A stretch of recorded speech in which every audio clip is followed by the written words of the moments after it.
Ever get that feeling like you're staring at a puzzle box? You just know there's something amazing inside, but how do you unlock it? And the more intricate the box, the more enticing that mystery inside becomes. That's kind of where we are right now, but instead of wood and metal, it's these ancient Sanskrit verses, just fragments, really. Fragments, sure, but potent ones, like finding pieces of an ancient map. You might not have the whole picture. But you get those tantalizing glimpses, enough to pique your curiosity and make you want to fill in the blanks. And that's what we're doing today, diving deep into a collection of ancient Sanskrit verses. To be honest, I gotta admit, I was a little overwhelmed when I first saw these texts. Understandable. Yeah. Even for someone who's dedicated their life to this, every new text brings its own set of challenges. Right, like where do you even begin when you're dealing with a language barrier and a whole different worldview? Well, you start with what you can grasp. And in this case, even with excerpts, the recurring themes are pretty limiting. You've been digging into the source material. What's jumped out at you so far?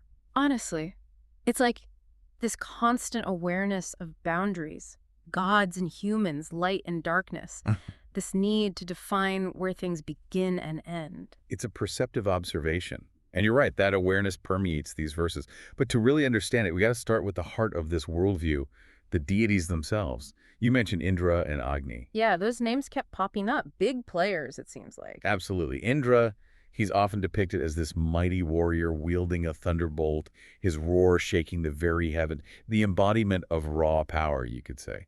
Makes sense. You need a powerful god for, well, powerful needs, I guess. Storms, battles, that kind of thing. You're not wrong. But there's another layer to him. Indra isn't just about war and storms. He's also intertwined with rain, fertility, that life-giving force that sustains the land. Imagine him, not just on a battlefield, but standing amidst a downpour, his energy as vital as the water itself. Whoa. Okay, so he's not just about conquering, he's about nurturing, too. Precisely. And that tells us something crucial about how these ancient people might have viewed the natural world. It was a source of incredible bounty, yes, but also terrifying danger. A force to be respected, even revered. Makes you think about how they lived, right? So in tune with those forces, dependent on them. Absolutely. And that brings us to our next key player, Agni. Fire rate. I remember seeing that one come up a lot. But what makes him so important, he's not out there tossing lightning bolts. True, but think of Agni as a bridge between the human and divine realms. If the divine is this other realm, separate from our everyday experiences, then Fire Agni's domain becomes the link. The link, you mean? It's through fire rituals, through offerings, and meticulously recited verses that humans could communicate with the divine. And that emphasis on correct recitation, the specific words, their order, suggests a belief that language itself holds power. Okay, hold on, I gotta ask. Was it like knowing the right password to get the god's attention? Or maybe like an ancient contract where every syllable mattered? Mess up the fine print and the whole deal's off. You're not far off. These rituals were about establishing a connection, a form of communication. And the offerings themselves, they provide clues too. One that comes up repeatedly is Soma. Soma. Okay, that one rings a bell, but kind of fuzzy. Refresh my memory. What was Soma all about? It was a ritual drink. And while we know it was incredibly important, the exact recipe, well, that's lost to time. Wait, seriously? We have no idea what was in it? Not for sure. It's like having a faded photograph. We can make out the shapes, the significance, but those finer details, tantalizingly out of reach. Talk about a historical cliffhanger. We know it was a big deal, but the what and the how? Complete mystery. Exactly. And that's the thing about working with ancient texts. It's a constant process of piecing together fragments, interpreting meaning from incomplete information.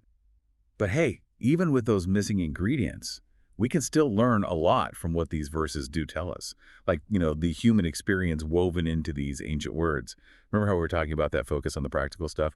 Cattle, horses, prosperity. Yeah, it definitely feels more grounded than I expected. Less about grand cosmic dramas and more about, I don't know, the everyday stuff. Exactly. These weren't just like abstract theological debates, These were real people with very human anxieties about life, about health, about harvests, about just getting by. Yeah, and wanting things to go their way. Which, let's be honest, who hasn't been there? It's kind of comforting in a weird way, like even thousands of years ago, people were stressing about the same basic stuff. Absolutely. They yearned for health, prayed for bountiful harvests, sought protection from, whatever lurked in the shadows back then. Which is where the gods come in, right? Like, hey, divine forces, a little help here.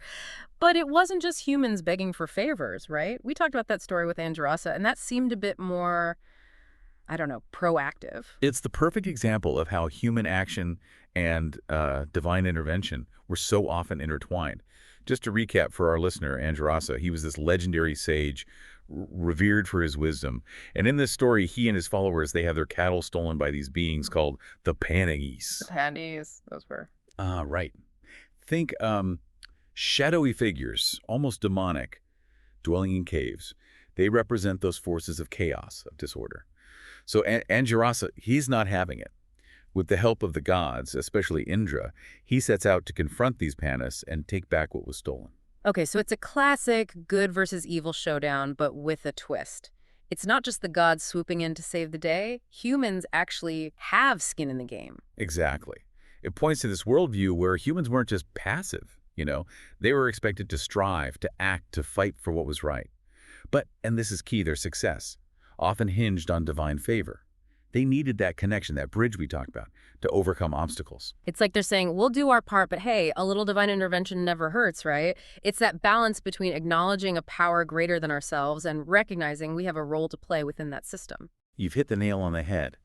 That's a crucial aspect of this worldview. And it's a theme that, well, think about it. Don't we still grapple with these same ideas today?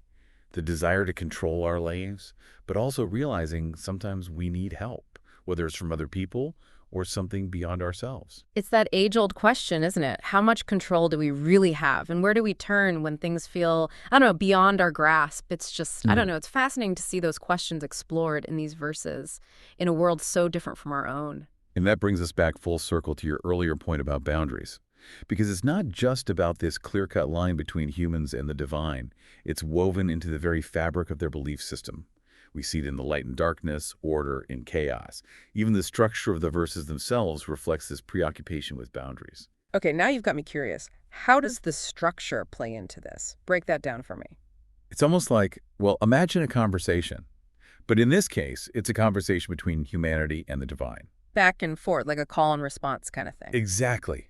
The verses themselves become a bridge, you see, a way of navigating that crucial boundary between the human and the divine.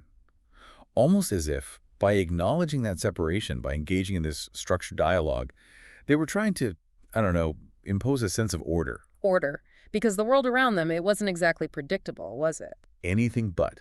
Yeah. So these rituals, these meticulously crafted verses, maybe they were a way to exert some sense of control, to find meaning in the chaos. It's kind of beautiful in a way. Like, imagine a world without science, without all the ways we try to make sense of things. You'd crave that order, that connection to something bigger than yourself. Exactly. And let's not forget the sheer artistry of these texts. Yeah. Even when they're dealing with these life or death concerns, there's beauty there. In the language, the imagery. It's like Jay. It reminds us that even when we're talking about, ancient texts, we're really talking about people, real people, hopes, fears, dreams, just trying to figure things out, just like us. Couldn't have said it better myself. And it brings us to a final thought, something for our listeners to ponder.